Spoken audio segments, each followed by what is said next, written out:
You're listening to an Anazao Ministries podcast.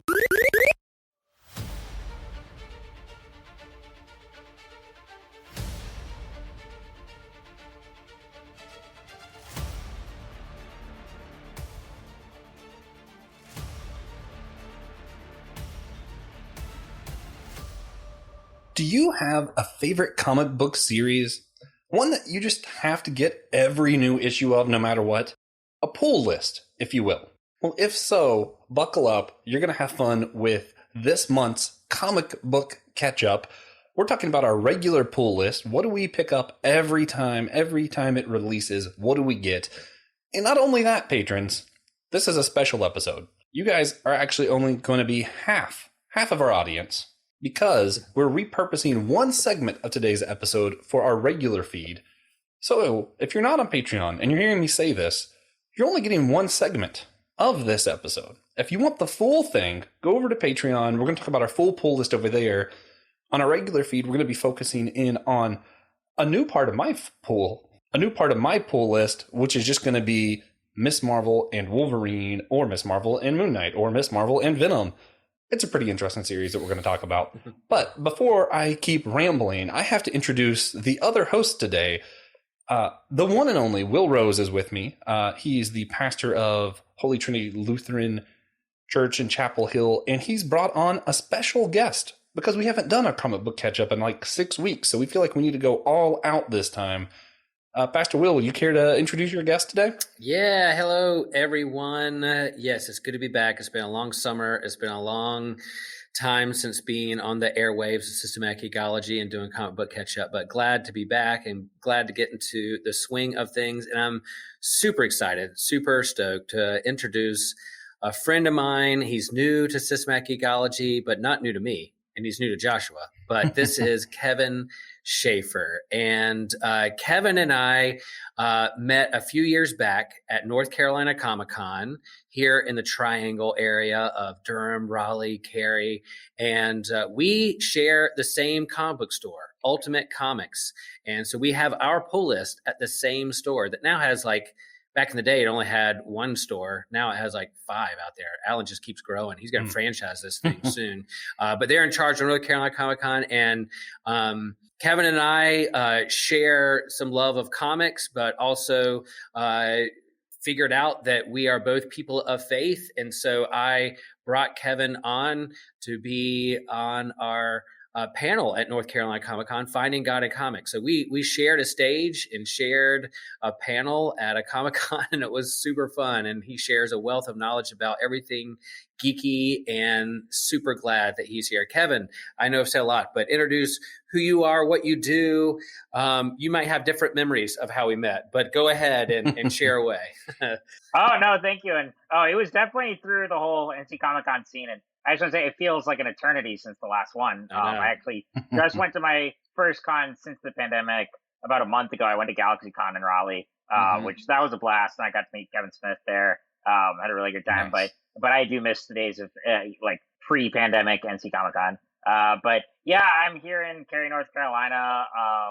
On the comic side of things, I co-host a podcast called The Wednesday Lounge with my friend Harrison Stewart, who also used to work at Ultimate Comics. So again, the whole side of I'm connected with all of that community through Ultimate Comics and NC Comic-Con. So we host that show. We haven't been recording regularly in a little while, but you can still check out our archives, and we'll hopefully get back to a more regular schedule soon enough. But by day, I work in the rare disease sector. I work for a media company that focuses on rare diseases and disabilities. And so I get to do a lot of writing and podcasting through that, in addition to management. But on the comics creative side of things, yeah, podcasting, writing.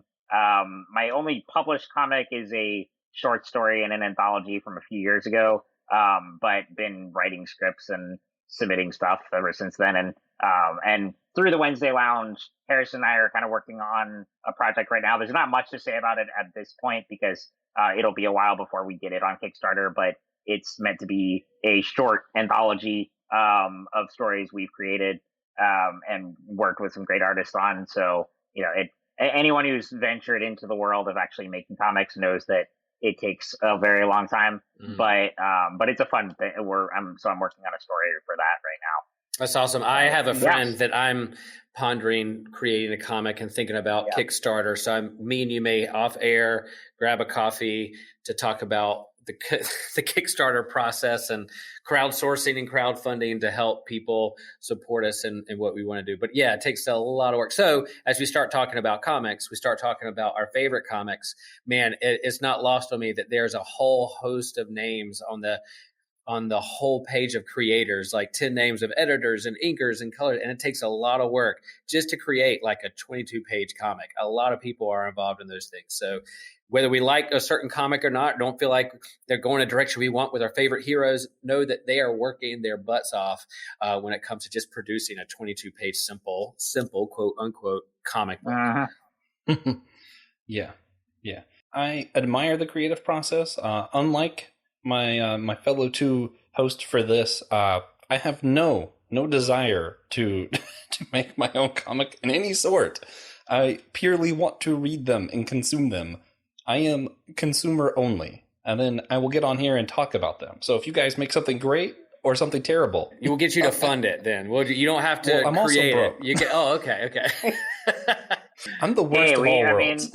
You need consumers and fans to keep it all going. So that's essential. Yeah. I'm just, everyone's least favorite fan, the broke kind, but it is fine. They still get my money somehow. I don't even get my money, but Tom Taylor's been getting a lot of my money lately, man. Yeah, there you go. Oh man, brilliant. And with that being said, that's a great segue because he writes 2 of my current pull list. We're going to jump into the meat of this one. So this is where we're going to transition into a segment that we're going to use for an episode on the main feed of Systematic Geekology. So buckle up, guys. Hello, main feed. If you are listening to this and just this, that means you're not a patron yet. You should be. Go over to patreon.com /Systematic Geekology. You can hear this full episode. But if you don't have $1 to spare a month, you can hear us do this segment still. We're going to be talking about, I mentioned it as part of my pull list earlier in this episode that you might have missed, that I'm really into Miss Marvel. And right now, Miss Marvel is doing a Miss Marvel and series. So there was Miss Marvel and Wolverine, Miss Marvel and, as of recording this, Miss Marvel and Moon Knight is out. Miss Marvel and Venom is not yet out. There's going to be a few others. All issue 1s, which kind of stinks for me because I collect all issue 1 that Miss Marvel is on. And the variant covers, which means they're just stealing my money. This was just a setup to take my money.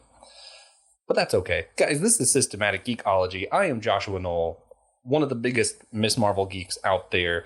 I am joined by Will Rose, who's already introduced our other special guest, Kevin Schaefer. And we are now back with you all. Everyone's on the same page. We got patrons. We got regular listeners. We're all here to discuss Miss Marvel and Wolverine. Issue 1 of all of the issue 1s. It's a little confusing how they did that. This is the beginning of an ongoing story of a bunch of issue 1s. Yeah, and I'll share Joshua. See, we talked about our pull lists and how do we get sucked in, our kind of gateways into our favorite stories and how we buy comics and comics, like any industry, economic, they're just trying to make money. So they find ways to get you and they lure you in with and they know that sales for people that collect things, number 1 issues are the most sold comic books that are out there. So if you look on the comic book shelf and you see issue number 1, they're going to gravitate towards that because it's not only a new story, a new creative team, but hey, maybe one day it's going to be worth $1,000. I'm going to put my kids into college if I buy this book, and it's rare. So that's how they stick in. So with this Miss Marvel, it is funny. Like our friend Ryan Doze, who has his Thor podcast, and I'm on his every now and then. He gets on me because I'm like, what's the legacy number? I'm all about legacy numbers. They'll be like Thor number 4, but legacy number 692, so I love the legacy numbers because it tells you how long it's been in these waters of comics, and I love that. But the number 1 issues or the low number issues usually suck people in. So I have no idea how Miss Marvel and whatever is going to be collected into a trade, because it really should be Miss Marvel team up, Miss Marvel team up with steady numbers and different characters from the but they're going out with just single issues, one shots, but it's still connected to the larger story.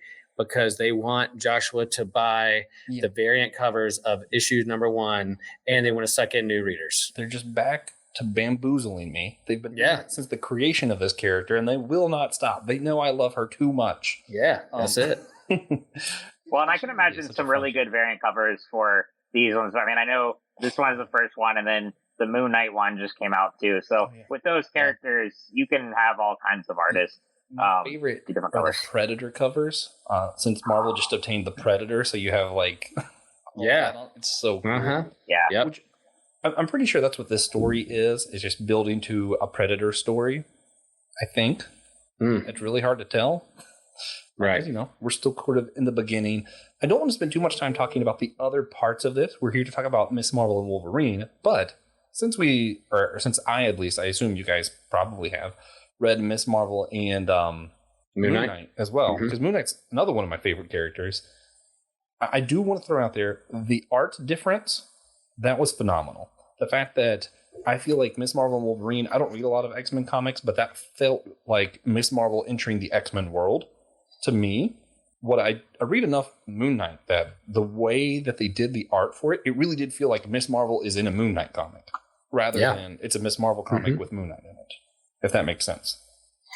And what I feel like Marvel does a good job. I don't know if DC does as good a job of this, but if they have a new character on their streaming service or makes a movie, they're going to make this kind of continuity between the comics and the graphic novels, and they're going to promote. So perhaps you like the Miss Marvel TV show, and that's your first introduction to the character. You're going to walk into the comic store, I want Marvel.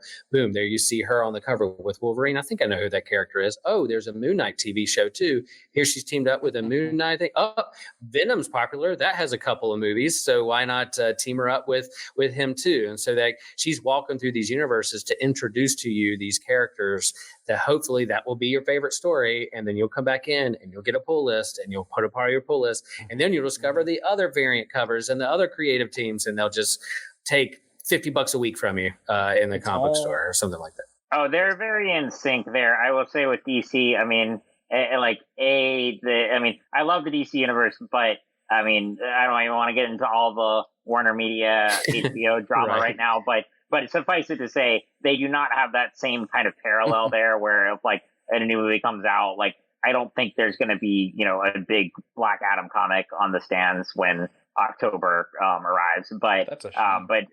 I mean, I could be wrong. Sometimes they do. But they just launched one. They did launch one, and I read the first couple. It was pretty good. Okay. Yeah, they did. Okay. They did. They did it right that time. Okay, so they might be moving to that more now, and I mean that would be cool because I do like it, even when the stories aren't always consistent. In terms of quality, like I do like when they have, like you said, when they have a comic there to parallel the timing of the movie or a TV show. It does hopefully entice new readers to pick up something else and get them into comic shops. Oh, yeah. It's interesting because the comics and the show diverge a lot on Marvel's power set and background. Yeah. So it was kind of cool that they started this off, which I think this speaks to what Will's talking about, the intentionality of what they're doing, showing Miss Marvel with the X-Men. Yes, in the comics, she's not a mutant, but in the show, she is a mutant. So they're preparing us to make that association, Miss Marvel and X-Men. We need to make that association now because that's what MCU is going to be doing down the line. Mm-hmm. So yeah, I'm excited for that. I don't know. I so far I really enjoy the series. I like the what are they? They're like robot bugs. Yeah. Some kind of robotics. Well, before we get too far ahead of ourselves, Kevin, would you mind just kind of describing what Ms. Marvel and Wolverine was about? Yeah, so this is a pretty basic team-up issue where, and I have not been following the X-Men books as much, so I learned more about where they are from this issue. But what's the name of the like home of the X-Men now that like Kokora. Okay, yeah. The mutant island is now their own home and island that they can get to through these portals, but they have their own kind of nation or state or island that they dwell on. But then in this particular issue, they have like a treehouse, like a embassy. Right. Yeah. Mm-hmm. So that's like so she's there and she's really just kind of like hanging out. She happens to be there when these kind of nanobots attack, and it turns into the title of the issue is a bit deceptive because it is more of a Miss Marvel and the X-Men. Sorry, but but she does reference though when she sees Wolverine at the beginning that he was one of the first people she kind of met in this world of superheroes and X-Men and Avengers, and so it's a nice little callback there. But yeah, basically, I mean, it's a pretty simple where they she's helping to contain the situation, and the X-Men are there. They have to go on, or they're on another mission, I think, at the time, and she has to help clean up this mess here. Ends up getting Wolverine electrocuted at the end, but then of course he still compliments her and says like, yeah, that was quick thinking, kid, because she's able to kind of control all the bots here and manage the situation and keep it from getting worse than it could have been. So it's a very just like fun, tight little story there. But there are some good, like, even though, like I said, it's really my only critique of the issue was it was more her and the X-Men as a whole, because you see Rogue and Jean play a pretty big role in this one. I would have liked a little more just between her and Wolverine, but it was still a lot of fun. Yeah, comics does these bait and switch things where they're like, here's the cover, here's the title, and they're like, nope, you're going to make you learn about the X-Men in case you want to do that. And I thought in this issue that they're at the end, they're going to be like, but you're not an Inhuman, you're a mutant. And I was like, oh, no, I was waiting to see if they were going to do that. I bought that, and that would have been funny if they were like, in the TV show, we said you're a mutant, so we're going to make you a mutant now. But they're just leaning into it a little bit. I don't know if they're going to get rid of her being an Inhuman in the comics just yet. But I thought there might be a chance for that in the comics somewhere, that he was sniffing her out. Wolverine was sniffing. I smell your X gene. It's not Inhumans. It's something else. What's the dog on the Inhumans? You know what I'm talking about? Lockjaw. Yeah, Lockjaw. Yes. I think the only character whose chemistry I like more with Miss Marvel than Miss Marvel and Wolverine has been Miss Marvel and Lockjaw. Oh, can't beat a big dog. Can't beat a big dog. Yeah. Oh yeah. Okay. Let's get to the punch a little bit. If you had to rate this comic, specifically Miss Marvel and Wolverine, from 0 to 10, Pastor Will, I'm going to let you go first. How would you rate it? Why would you rate it? Oh, okay. Ratings. I'd probably give it a passing grade. I would give it a 6.75 because it was basically basic. It didn't share anything really terribly new. They're teaming up something. I see what they're trying to do. They're connecting her to the X-Verse because she has a popular show and she's now a mutant. And then you want to bring people on even to the X-Men story. Like, Kevin said he hasn't been reading the X books. Maybe this would have lured him to try to find out more what was going on. So it wasn't anything groundbreaking. It was a very well written issue. The art was good, but didn't really share anything new. What they got me is the last page was like, oh, the next one, Miss Marvel and Moon Knight. And I was like, I guess I'm going to have to keep reading because I do want to see how she interacts with Moon Knight next issue. So I think Jodie Hauser is the author for this. And she is very a great creator, great author, and so. I thought it was, but nothing really so groundbreaking that it did anything new to blow my mind or blow my world. So 6.75. Gotcha. Kevin, 0 to 10. Yeah, I would say right about the same, like 7 out of 10. I mean, it was solid. I thought it captured the character really well, and I'm excited to see. I think Jodie is a good writer for Kamala. But like I said earlier, I think it did force kind of the X-Men stuff into too much. I would have liked to instead see more Miss Marvel and Wolverine alone, because I think that would be a really cool dynamic. I mean, it almost could be I kind of see that as like a kind of grumpy uncle niece relationship. They could be, and I think there was an opportunity for some fun stuff, and you could have them also. I mean, I get like the robot thing is probably tying into a larger arc for this series, because even though it is a series of one shots, I think they're going to have villains play out throughout. But nonetheless, I think I would, if I were writing this, I would have done just a different villain for each one, and have them very self-contained. So for a Wolverine one, have it more like a Western or like road trip or something like that, where you get the kind of like antics of Wolverine to come into play. But nonetheless, it was still really fun. I like the art. And I mean, I love the X-Men, so it's not like I'm begrudging that they're there, but I just, for the title of this and kind of the angle of the series, I wanted to focus more on just these two characters. But it was still a lot of fun. Yeah, I definitely agree. For me, I love Wolverine and younger superheroes in general because he's always kind of the kind of crockety old man kind of deal. Yes. And I love the comparison of Wolverine and Spider-Man with Wolverine and Miss Marvel. Because, Spider-Man and him, they have this fun relationship because Spider-Man is the young, kind of mocking everybody, kind of making jokes all the time, and that gets on Wolverine's nerves. But, Wolverine secretly kind of loves him. But Wolverine and Miss Marvel is scared to death that she's going to anger Wolverine with all the stuff that she does because she's whimsical and fun and crazy. And Wolverine's just like, nah, I like you, kid. He's a lot more open about it with her, and it's great. Yeah. It's like, oh man, I'm gonna show my my more feminine side here. It reminds me of like Gossip Girl. That's not what I'm trying to say. Gilmore Girl with Luke Danes and Rory, where he just loves this kid, and if anyone messes with that kid, he's going off, and you're like, yeah. I love that relationship. Which is why it was disappointing. It wasn't more of that. Honestly, they didn't even need to have a villain. I would have just been cool, just Miss Marvel and Wolverine. Them just talking. Yeah. I would have been okay with that. So I'm gonna. 8 seems way too high. 7 seems a little low. So I'm gonna counter Will and make it 7.25. Boom. So we can. There you go. So we can sit on a straight sevens, trip sevens, jackpot, baby, jackpot. Oh yeah. All right. Yeah. So. We both mentioned it, Will. We were talking about the chemistry between Miss Marvel and Wolverine. How do you take their chemistry? Because they've had it before. In her first series, I think this was her first team up was with Wolverine. Yeah, which is just all kinds of fun because if you've seen the show, she's a huge geek. She's a kid. She's whatever, and Wolverine is what, hundreds of years old or something. Like he's just a lot more about Wolverine. How would you break down this relationship?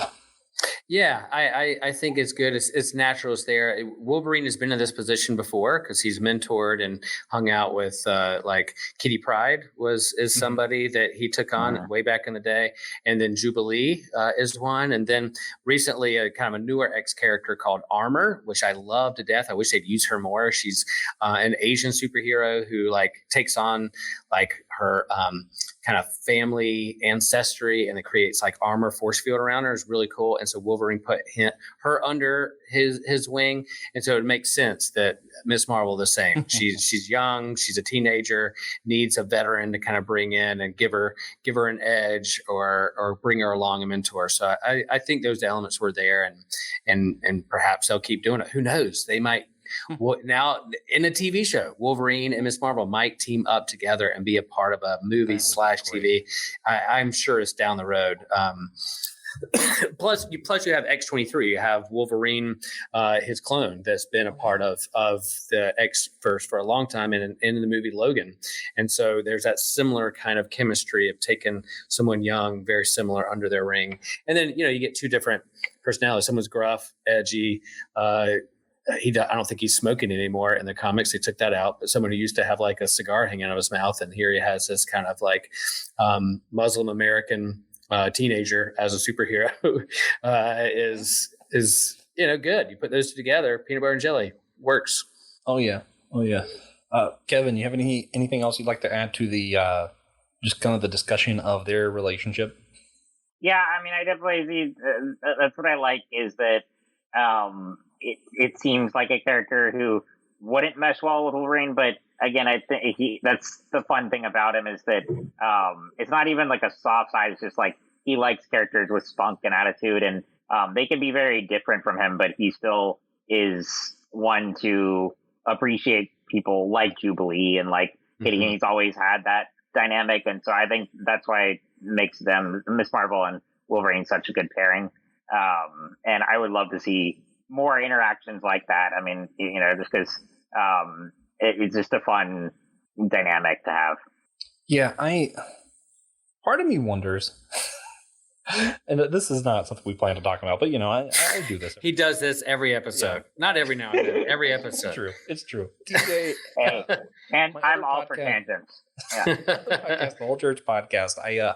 I do these like more detailed outlines and I send them out and everything, and I'm really organized. Everyone's like, wow, you're so organized. And as soon as we start, half the time TJ's like, let me just tell you, you might as well have just trashed that outline. He doesn't do them. But here I am again.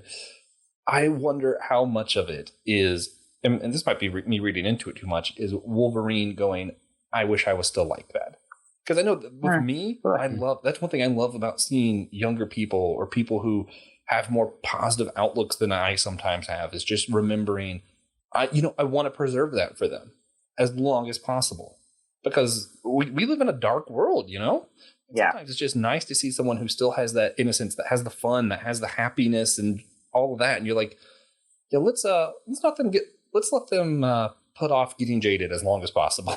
And he's had a long story and a lot of history and seen a lot of horrible things. And so why wouldn't you get jaded and cynical and lose your hope in humanity when you're being persecuted for so much, oppressed so much, for being a mutant, being different? And so, I think that's right on track. You find someone who's a little bit more younger, more idealistic, who has a little bit more hope and sees the world a different way, then why wouldn't you want to be around that? And why wouldn't you want that to kind of rub off on you? He's not only shaping and mentoring her, perhaps it's the other way around, helping him see the world through a different pair of lens as well. Oh, I think that's definitely a great perspective, because the thing about Wolverine is so often he hides his pain and he wants to come off as all tough and everything. But I think absolutely he would long for someone to be, protected from that reality and not have to go through the brutality of war and, such a long lifespan that he's endured. And losing people along the way and all of these things. So I think absolutely he does find hope in the midst of these characters who are so relentlessly optimistic. And even though he's not ever going to be that person, he doesn't want to take that away from someone nonetheless. Yeah. I've always kind of thought that's why he suffers through Spider-Man. Like, I think some of Spider-Man jokes really do get on his nerves, but he's like, he just needs to be around that positive energy. It's good. Yeah, the glutton for punishment, that Wolverine. Which, everything we're saying here kind of brings to mind when I'm thinking about in the church. I think a lot of times we misjudge who should be mentoring who. We think of, the...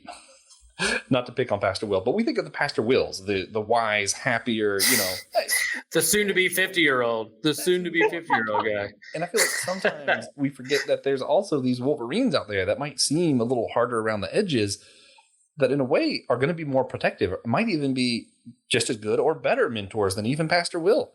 Oh boy, yeah. I mean, that'd be tough, but I mean, it's possible.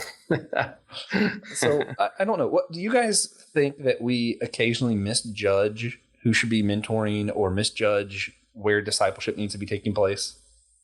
Pastor Will. I think it's really important. I mean, someone who pastors a church of all ages, from 1 month old to a member who's 103, I think it's really important to have multi-generational events and opportunities for that, so that you can learn from one another, to ask conversations. What was it like in your day? What's it like now? What pressures are you feeling? And then you find out that everybody's wrestling with the same anxieties, same fears, and same questions in life, but we're just coming at it from a different angle.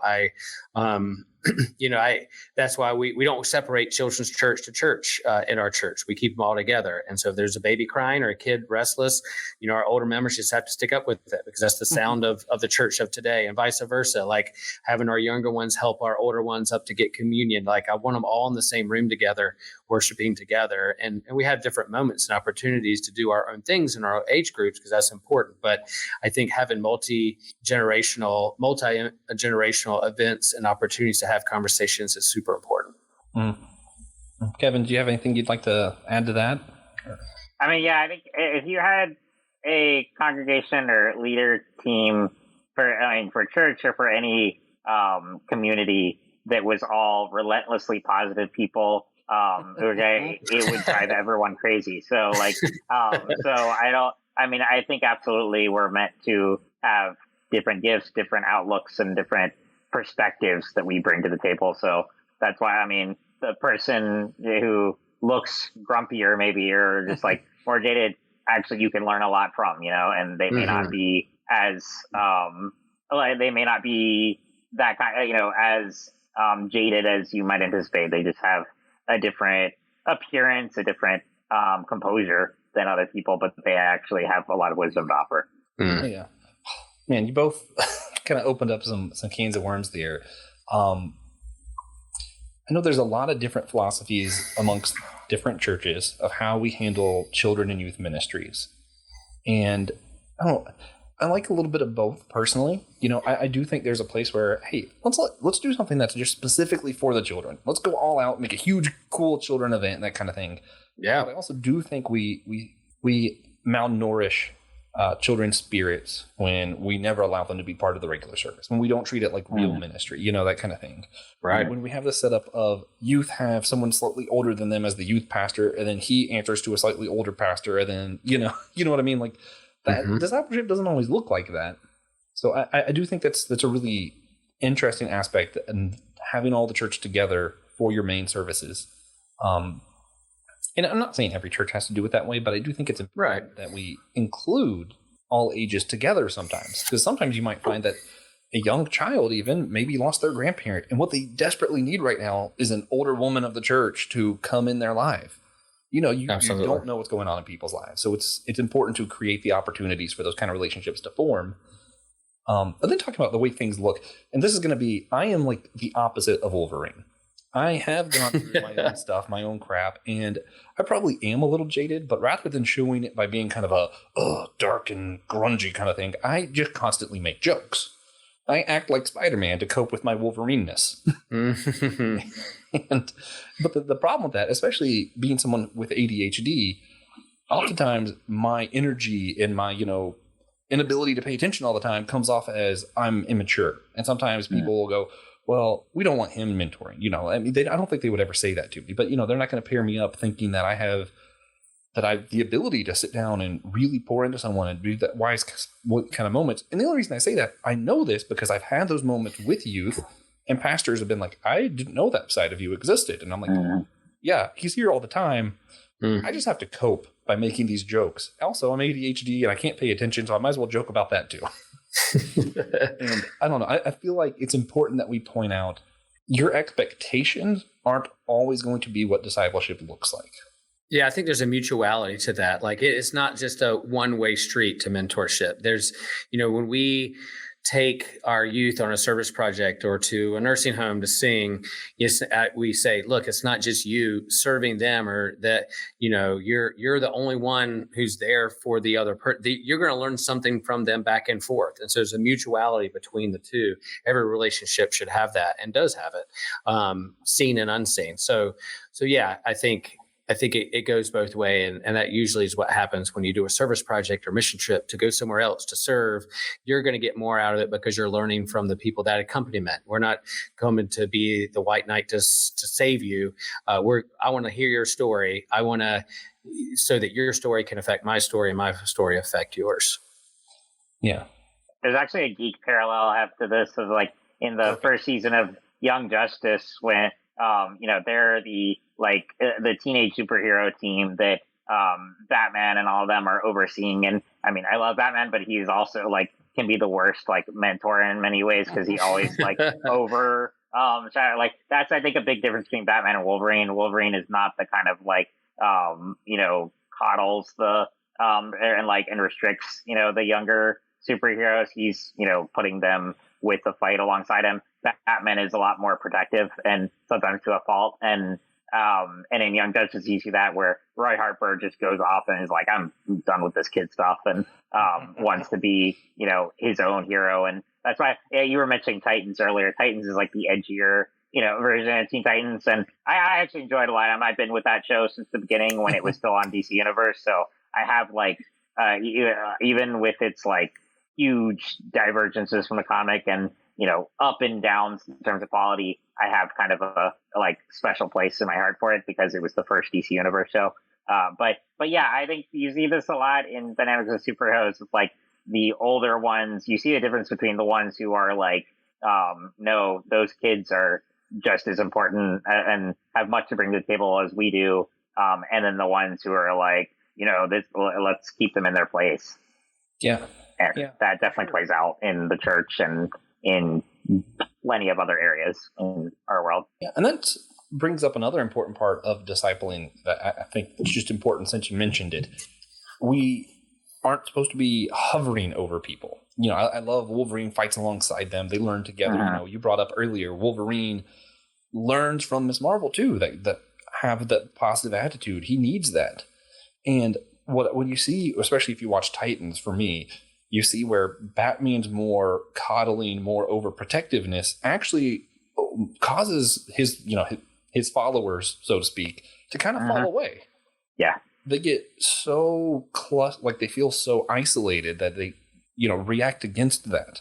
And I think it's actually ends up being more for the negative, especially if you look at Jason Todd's story. Man. So there's... And just you got to read the comics too to see the full Jason story. I mean, I think they do a good depiction of him on Titans. It's different, but it captures the sensibilities there and how he was pushed away. But yeah.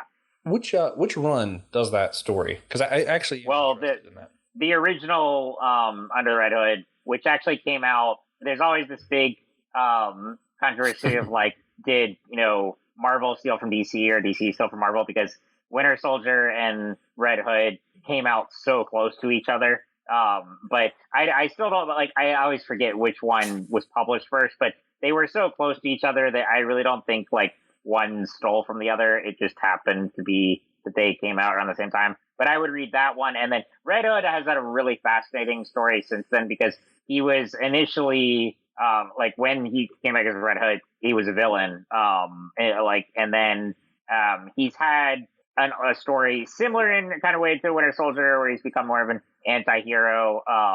But I think more so, he's really formed his own identity. He's not this anti-Batman anymore. But anyway, I would read the original Under Red Hood and watch the animated movie. It's fantastic. Yeah.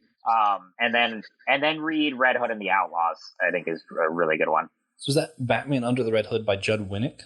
Yes. Okay. Uh-huh. And then I think Judd Winnick also wrote the screenplay for the animated movie, so that's why it's so good. Yeah. So read the graphic novel first, then watch the animated movie and see what. Yeah. Okay. And I need to do all of this before I think November, when the Gotham Knights video game comes out, because I'm excited to see all of their stories coming together. And that game is going to be, there is no Batman, so here are the Gotham Knights. You have Red Hood, Nightwing, all of them. Yeah. It's fantastic. That and the Legacy of Hogwarts game coming out, both. I'm super excited for both of those games. Nice. But here's where I have to bid farewell to our regular listeners who have yet to go to patreon.com/systematic ecology, because we have to finish up some stuff for our patrons, the ones who give us at least $1 a month. And then we'll go back to our wrap up and we'll meet you regular listeners there. We are at the recommendations part, and this whole thing has basically been a recommendation. It really has. So we've created a long list, and I think Joshua's going to spend more money on his pull list, I think, by the end of this. People are tired of hearing about books. So let's see if we can give a recommendation that isn't a book. Oh, we got to do a challenge round for the comic book catch up. I know I have to change my whole list. I'll go for it. I'll share this. I was thinking about this today. Our family has been watching a Masterpiece BBC show called The Durrells. Don't know if you've heard of it, but it's about a family, a single mother who moved from England to the Greek island of Corfu, Corfu. So they moved from England to Greece in a Greek isle, and it's just a very wholesome family story. There's shenanigans, but all different personalities. My girls love it. We were watching together, and then they moved off to college, and now we FaceTime each other to watch an episode at the end of the day sometimes. So super fun, lighthearted, but very well written story TV show. And you can get that on Amazon Prime if you don't get the Masterpiece BBC app or whatever. All right. I have one that is, you can find it in some comic book stores, but it's not a book. It's a game. One Night Ultimate Werewolf. It's a lot of fun. It's sort of like the old Mafia game. Everybody's kind of assigned a role. You're told to close your eyes. One person wakes up, the werewolves will attack somebody. Another person wakes up and they're able to see one other person's card. One person could be the drunk and they just randomly switch cards without looking with somebody. At the end, all of the people are trying to guess who the werewolves are. The werewolves are trying to throw everybody off their scent. It's a lot of fun. That's a really good group game. Kevin, non-book recommendation. I have like so many, but I'm trying to pick on some. So obviously Sandman, but I mean everyone in the comic world is talking about that. Let's see. There's also on Disney Plus, the Light and Magic series was excellent. It's the documentary series about the special effects company that created, all the special effects for Star Wars and has been working ever since then. So that one is a lot of fun. I'm trying to pick like a really good one that isn't as obvious, but let me think for a sec. While you're thinking, we might have a conversation, an episode in the near future about Light and Magic. So stay tuned. Ooh, Systematic Ecology listeners. Yeah, that'll be a good one. I'd say, I don't know, it's still one of the best pieces of TV I watched this year. It's not like it is R and it's not for everyone, but it's called The White Lotus on HBO Max, and I especially want to recommend it because I don't know if it was an HBO original or HBO Max original, but I'm trying to push more HBO stuff because who knows if they're going to last or not. Right. But that one is by far one of the most just captivating pieces of storytelling I've seen in a while. Will, did you watch it? No, but I've heard lots of things about it, so yes. I'm very intrigued.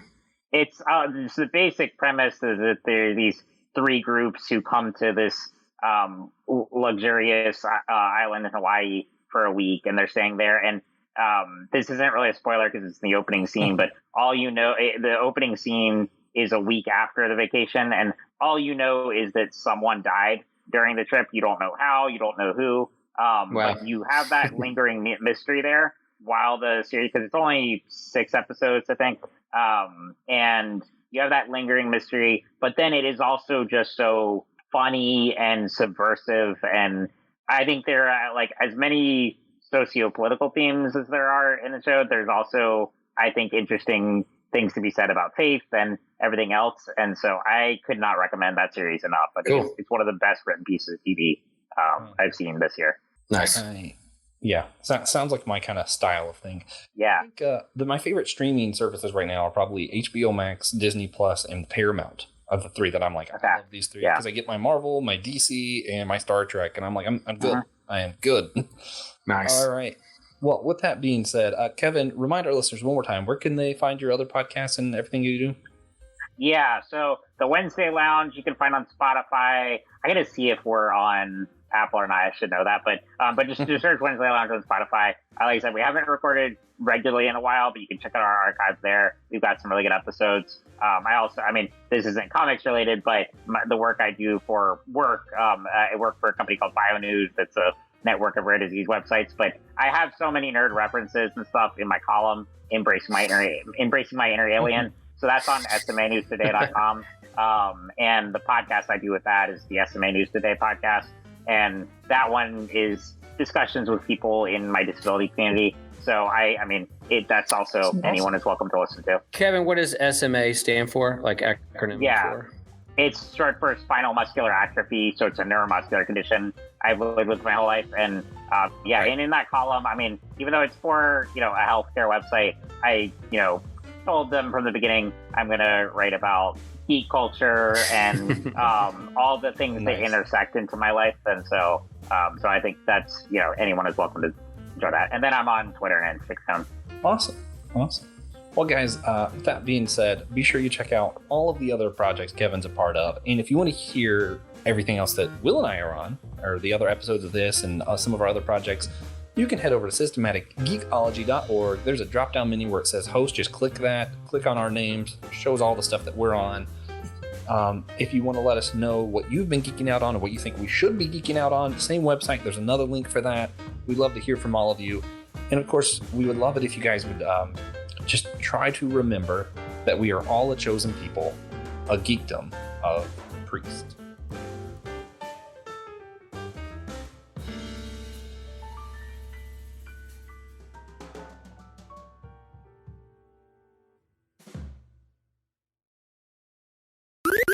This was an Anazao Ministries podcast. If you enjoyed this show and would like to learn more about our network, be sure to check out the Anazao Ministries podcast network.